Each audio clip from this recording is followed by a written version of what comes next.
Hey guys, what's up? And today I'm gonna do a review on the brand new movie by Christopher Nolan, Dunkirk. After a long and dreadful wait since the stellar Interstellar, he finally made another movie starring Oscar winner Mark Rylance, One Direction former frontman Harry Styles, the superstar Tom Hardy, and more. So the story is basically, well, it's a true story.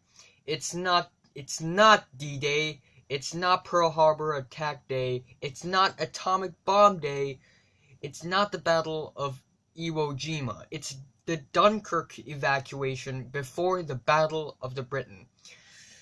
There were a lot of British and French soldiers in Dunkirk after France got attacked by Germany, and they were trapped, so they need to somehow escape Dunkirk and cross the sea and go back to Britain. First of all, I want to point out that there are a lot of people that don't get the movie and complain how shallow and irrelevant it feels because of its lack of characters and dialogues. In my opinion, Christopher Nolan would never make a movie without compelling characters, unless he has a reason. And the reason is, this movie isn't a story told by Christopher Nolan. It is an experience created by Christopher Nolan. And to fully experience the movie, you have to be in the shoes of the people in it. And therefore, creating characters will only make the audience unable to relate to the people.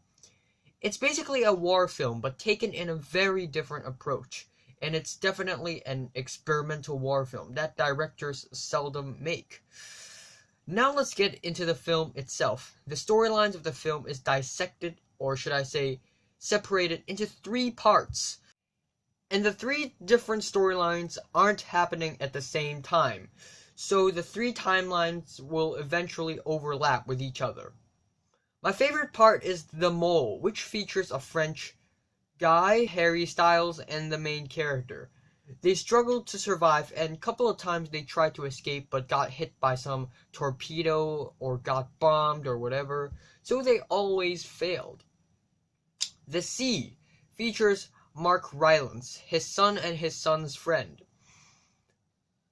Also Cillian Murphy, on a regular yacht sailing to Dunkirk to help save some soldiers. And the air was probably the most dragged and dreadful part, featuring Tom Hardy, flying a plane, shooting down planes with his two companions, one of which is Collins, who joined Mark Rylance later in the movie. The light works, or the practical effects in this movie, is very impressive, especially in the torpedo scene. The white lights of the ships, the red glowing fire, and the dark blue ocean. The color scheme was amazing. Speaking of which, yes, again, the color schemes are pretty damn good, and that's why the visuals in this movie is incredibly gorgeous.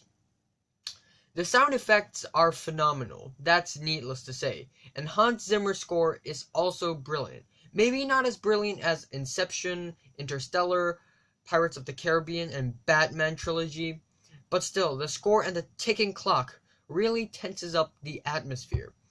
The movie is unbelievably realistic, right from the beginning. Fighting wars look like scout camps, and when they drop bombs, it's within the ordinary. The shaky handheld camera on the yacht is exactly how it feels to be on a yacht. And the crazy rotations in the sky on the plane is how disorienting aviating is. Eating free bread and getting hit by torpedoes, almost drowning, meeting a selfish person like Harry Styles' character, it's almost the most accurate depiction of the war back then. It doesn't have the gore and the blood like Saving Private Ryan, but it has Harry Styles going, "Fuck's sakes!"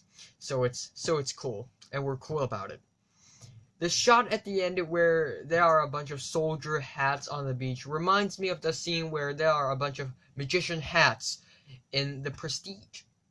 The only flaw in this movie is its lack of dialogue, and I also wanted to see more long takes and maybe some POV shots maybe. But other than that, Christopher Nolan nailed it again and made Dunkirk a hell of an experience. I watched it in IMAX in a big screen, and it was an amazing experience for me.